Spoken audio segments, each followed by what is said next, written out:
This is Sarnia Lambton Daily for Monday, May 4th. Good evening, I'm Terry Doyle. We start the week off with some good news when it comes to COVID-19 in Sarnia Lambton. The number of active cases has fallen to 55 as of the last update. 189 positive cases have been diagnosed since this all began, up one from the previous update. There has been a significant jump in the number of people considered recovered from the virus, now sitting at 120. That's an increase of 10 since the Sunday morning update, and there was an increase of 24 over the weekend. The number of deaths in the region has stayed the same for a while now. The local medical officer of health was asked for his take on the latest trend locally. I wouldn't read much into the trajectory related to deaths because that's very specific to who gets the infection and what their underlying medical vulnerabilities are. It's easier to read into the trend of the number of new cases, and you can see that over the last several days or the last week or more, the case numbers that we're getting every day have been slowing down, and that's a positive sign. I think it helps to suggest that the curve is flattening. When you look at other places and you see that flattening and you know it takes place over a long enough period of time that you don't expect that data to change very much, I think that's reason to be optimistic about what the public health measures have achieved. Let's go down to Sarnia City Hall now and check in with Mayor Mike Bradley. And Mike, it's been busy a few days of announcements we saw late last week and then, of course, through the weekend. So we've got lots to recap. Let's start out with what we heard from the province on Friday, where certain things can reopen today with limited access, curbside, things like that. Give me your take on when you heard that finally come down on Friday.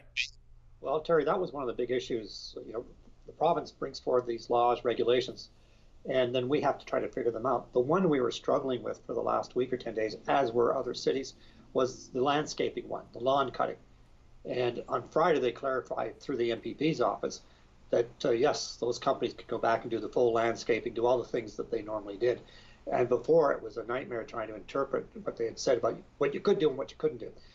The other one that is obviously of interest around here is that they're allowing marinas to start to open, but not to open, if that makes any sense. They can start to get boats ready, but they can only put them at dockside, and they cannot allow people to take those boats out. So that means there's a day coming where the province will say it's May 15th, that the marinas can allow the boats to leave. And that in turn will lead to us looking at the boat ramp issue and the opening of the boat ramp. But it's a bit puzzling, just the approaches that are taken. But I also recognize there's no roadmap on this. This is all brand new for all of us, provincial, federal, and local. So I respect they're trying to do their best, and we're trying to do our best to work with them. And we've had cooperation from the MPP. He's been joining our primary conference calls every couple of days so we can get direct information from the province. Are you finding it sometimes, yeah, indeed, you're at the mercy of the province and then try interpret their things and decide how it actually impacts the stuff here? And of course, Terry, what's happening, something that is being done that people don't like, they will then contact us saying, well, they're not doing that in Michigan, or they're not doing that in Peterborough. So, you know, there's that out there too. And so it is very confusing. And most of the decisions really are provincial. They've decided on who's essential, who isn't. I've given them word that they're probably going to take some of the non-essential groups this week and move some of them out back into being open. How they're going to do that and who's going to be chosen is unknown at this time. I found, and I talked to Bob Bailey about this on Friday, maybe a little head scratcher, that some of the things they said could reopen today with curbside or delivery seem to already be open. And I guess maybe does that show where the confusion and maybe not sure where things were in place right now? Well, I think that applies particularly to the lawn care places, the nurseries, that a number of them were doing the drive-by pickup. And it was a little confusing about, well, really, what are you giving them today, as of today, that they didn't have last week? But I think the pressure there was great because that's industry's whole startup is right now, obviously. And so at least they know what they can do. I think there's other things. We're opening our compost site today, and we're just asking people to be safe and social distance. But we debated that for some time. We decided, no, it's the time of year. We think it could work properly. And if it doesn't, then we'll take other actions.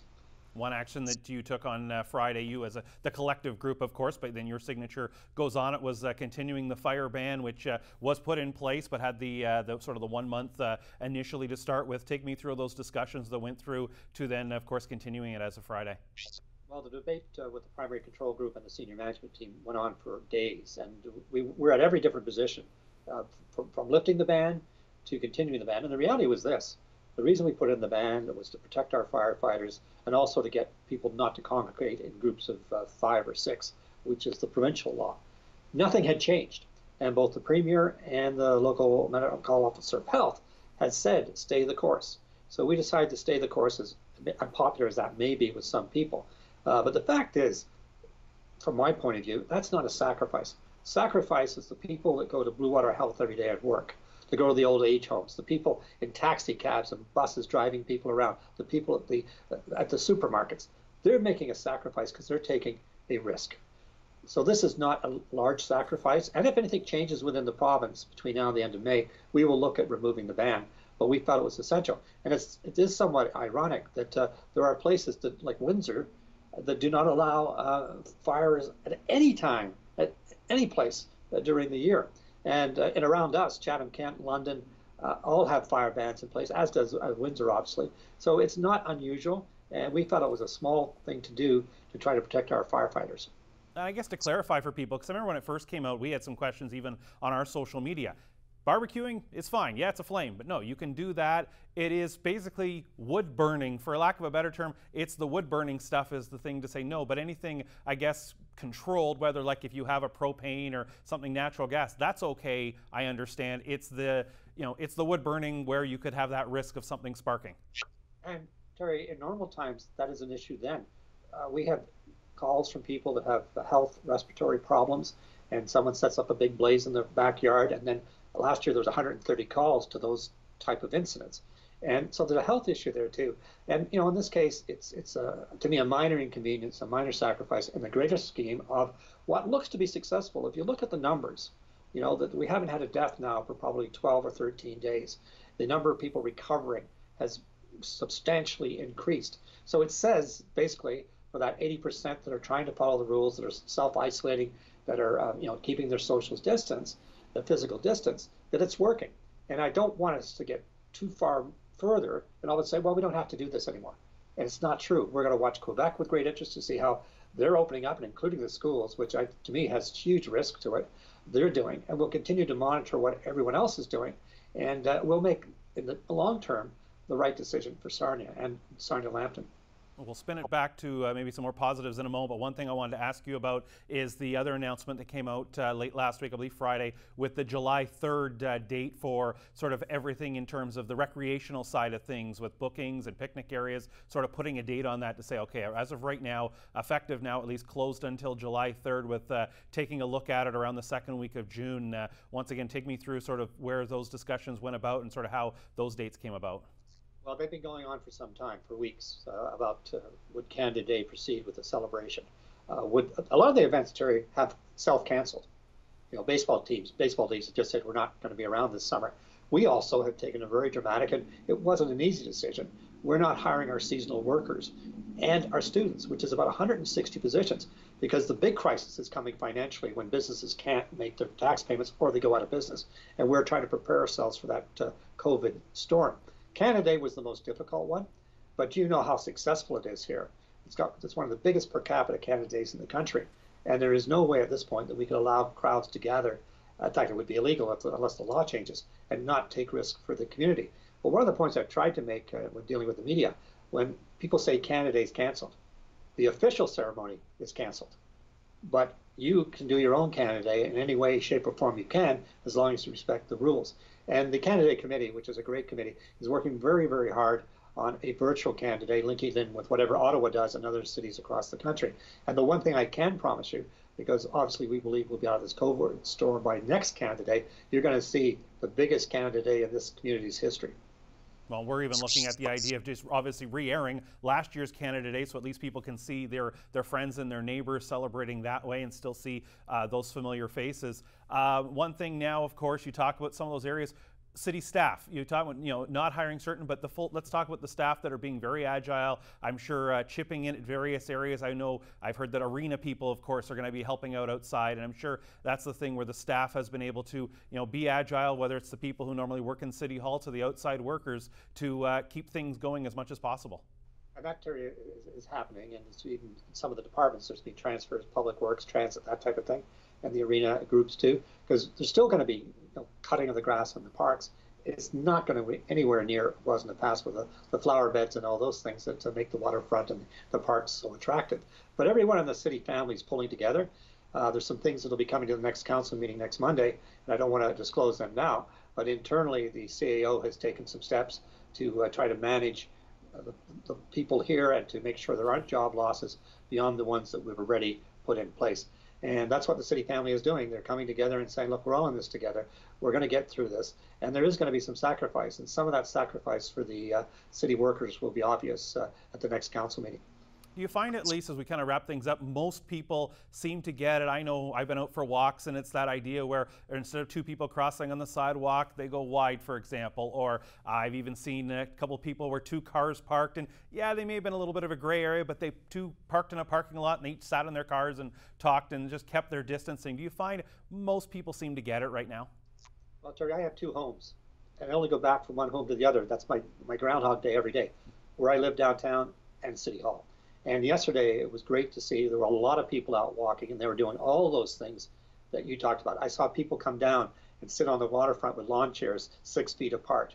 I mean, it's obvious the majority of people, and part of it's the fear factor. No one wants to get this virus. No one wants to the possible outcomes. So I think people have really, in the last few weeks, really fully understood that you can help protect your own health and the health of others. And that was really powerful to see when it was a beautiful day yesterday. The great majority of people, the reports I had, were honoring the rules and respecting each other. I hear you're keeping the takeout restaurants busy at times too. I want to recommend Patty's, Ups and Downs, Cromwell Grill. It's all in my geographic area. And there's lots of others. And there's a great website that's been started up recently to help promote those businesses. So check them out, because there's lots of them out there. And, they're not going to survive only on this money, but it gives them some hope and optimism and keeps them out there. Yeah, I heartily recommend support a local business. That sounded like the Bradley takeout triangle you were drawing out there. It is. And all great food, all great people. I got a lovely package delivered the other day from Patty's, and on there it just said in big letters, "We miss you." And that's the type of thing that we need to tell people. We miss you.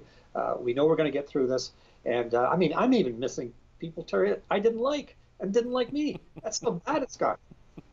Well, I'm sure chances are very soon they'll get a chance to give you a piece of their mind once again. That's true. That's true. Thank you. Mike, have yourself a good week. Thanks, Terry. Sarnia Mayor Mike Bradley joining us here. More to come on Sarnia Lambton Daily on your TV.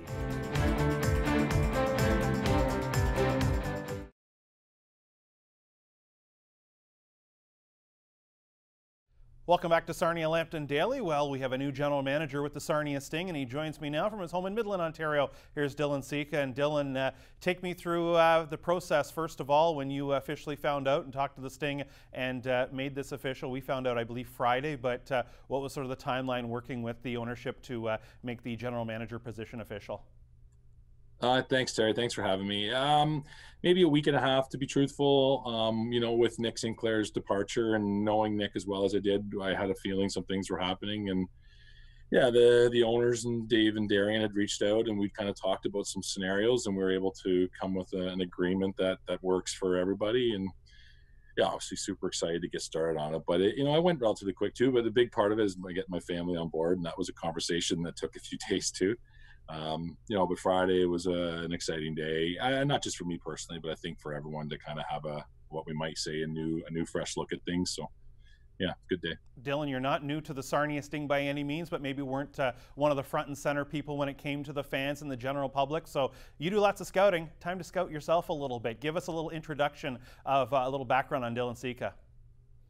It's tough to talk about yourself sometimes, I'll be honest, but so I've worked for the team for the last 5 years in the director of player personnel, which is essentially our team's head scout, and that was responsible for the province in North America, knowing all the players and being Nick's right-hand man when it comes to trades and player evaluation. And prior to that, I worked for the Auto 67s under Brian Kilray, who I still see and actually just spoke to the other day, congratulated me. And that was an unbelievable experience to learn from a legend and like Killer. And so I think I'm about 12, 14 years scouting, and I'm a high school teacher as well. And that's something that's a passion of mine, and that working with people and parents and children and helping them. And I think it's always been something that they correlate between the two, the sport and the academic side. So, and it's something I think maybe that's been one of my strengths, is getting to know people and getting a good read on character and on kids. Yeah, I feel like that's as good a snapshot that I can give you. I mean, I did play in the league. It feels like forever ago. I remember playing in the old Sarnia Arena when the Sting came into the league. It's going back quite a while. It's kind of neat too. A lot of the guys that I would have played with or against are now managers in the league, or even at the NHL level. So it's funny how it kind of comes full circle. You talk about the high school side of it, and do you find it definitely helps with that relating to the players, where their ways of doing things evolve, but as you get to know them, have you found that keeps you sort of up to date on their trends?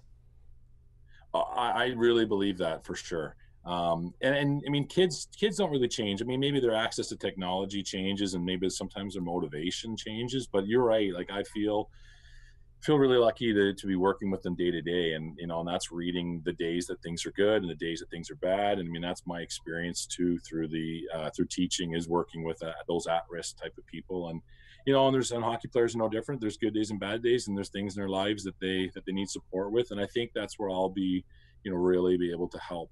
And that's motivating, that's developing, that's sitting down and building a development plan with these players, and what's their pathway, both academically and professionally. That's where I'll take a big part of that, and that's that relation side that I know. I'm fortunate to be able to build those relationships. I know it's going to be a building process over the next little bit, working, as you said, with your family, your career. What's sort of the plan right now to juggle everything? You're from Midland, obviously. We're down here in Sarnia right now. What's sort of the idea to juggle the role of general manager, family, your existing career, and all that right now? Yeah, we're going to juggle it for now and through to the end of the school year. I mean, the world is changing, as we know, on that side of things too. Come September, my role will be, I'll be focusing on the general manager job with Sarnia Sting and supporting the team as much as I can and need to be. I mean, I'm still going to live in Midland with my family here. Girls play sports, and that's a very important thing for them. But I'll be in Sarnia the days that I need to be there, the games, the home games, and following our team on the road, and then doing the scouting part of it too. That's knowing the Ontario Hockey League and the minor midget teams moving into it. So that part will truthfully not really be all that different for me, other than maybe a lot more OHL games than what I'd be used to. And I guess that's the one thing we see with some other general managers in the league, where they base themselves in a more central location because there's so much scouting to do. I know Dale DeGray and Owen Sound, obviously being around an Oshawa guy, spends a lot of time around Durham region because, of course, that's where a lot of the players are. And I guess that's the advantage sometimes of positioning yourself more in a central area. I think so, for sure too. I mean, I'll be a presence in the community and as much as I can, and no different than anyone else and our staff, and we'll be sharing responsibilities, and that's something we're working through right now. But yeah, absolutely. I mean, centrally located is great for Barrie for me is a 20-minute drive, so to have the access to Barrie, Oshawa, Mississauga, Kitchener at within an hour drive is great. And then Sarnia is not a ridiculous drive from me either. And like I say, my goal is to be a presence, to be in and around the arena, to jump into the tasks that I need to jump into and help people, on the business side, on the hockey side. Mixing the best of both worlds. The OHL draft took place early there in April. There, you've been through plenty of them, but I'm sure this one was a little bit different this year. Oh, that's an understatement. It was a challenge.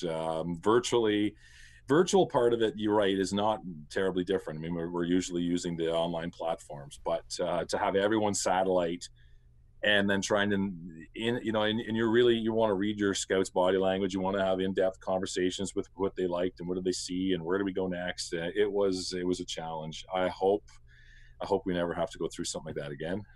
It's one of those years I'll never forget. I know that.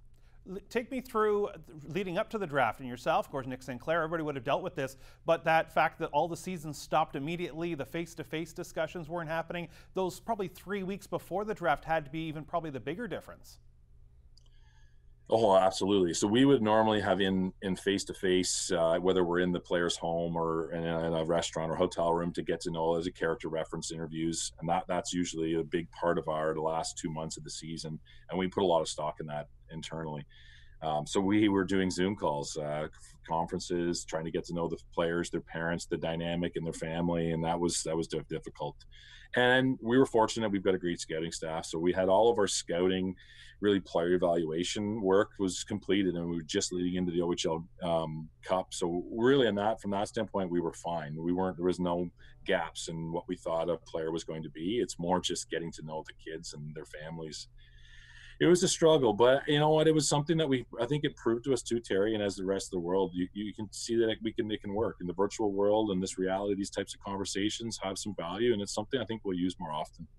Tell me about Max Namestnikov. He's now signed. Of course, we talked to Nick right after he was picked, but now that he's signed, I'm sure that's very nice to have that officially done, and we'll be able to welcome him to the Sarnia Sting. Oh, that's a huge acquisition for our hockey club, and it is with any time you're drafting someone, and as high as we did in 3rd overall.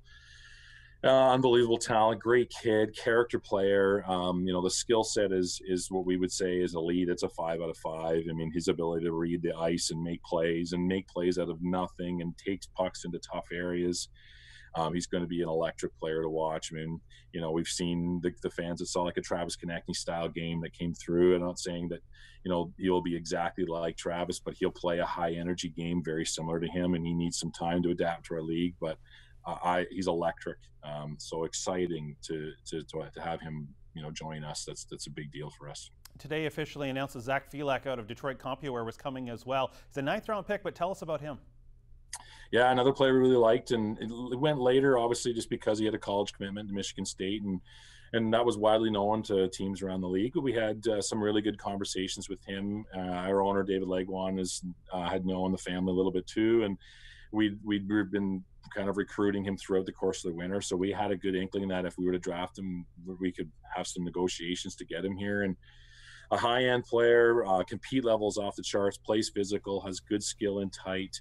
And we see a pro upside in him, a real fun player to watch. And him with Max, they actually played some minor hockey together too, so that'll be interesting if that chemistry can stick together as the years go on here. I guess right now the big thing is we really don't know what's going to happen moving forward. Normally we'd be looking into mini camps right now and development camps. Do you find that right now everybody in the league is sort of at the holding pattern and sort of at the whim of the league office right now to see where things are going to go? I do, Terry. I think it's a wait and see pattern. I mean, we're all optimistic. I mean, I'm only a few days into it, and I've had some good dialogue already, but everyone's feeling the same and very uncertain as to what will happen.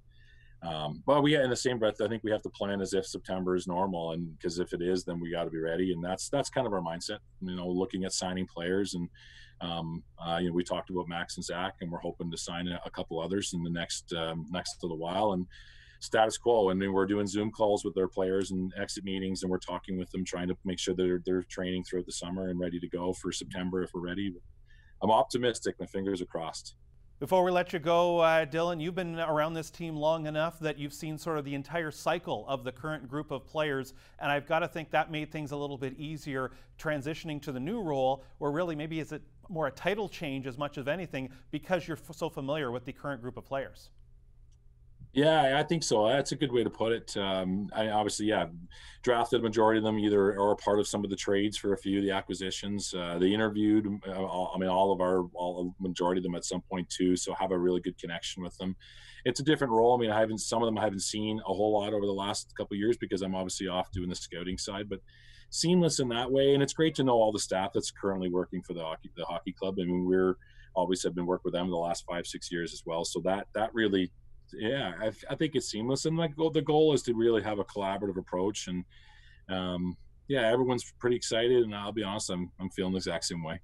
Awesome. Well, good to see you, Dylan, at least virtually right now, and we will see you in Sarnia very soon. Thanks, Terry. Appreciate you having me. There's Dylan Seca, General Manager of the Sarnia Sting, joining us here. Stay tuned, more to come on Sarnia Lambton Daily on your TV.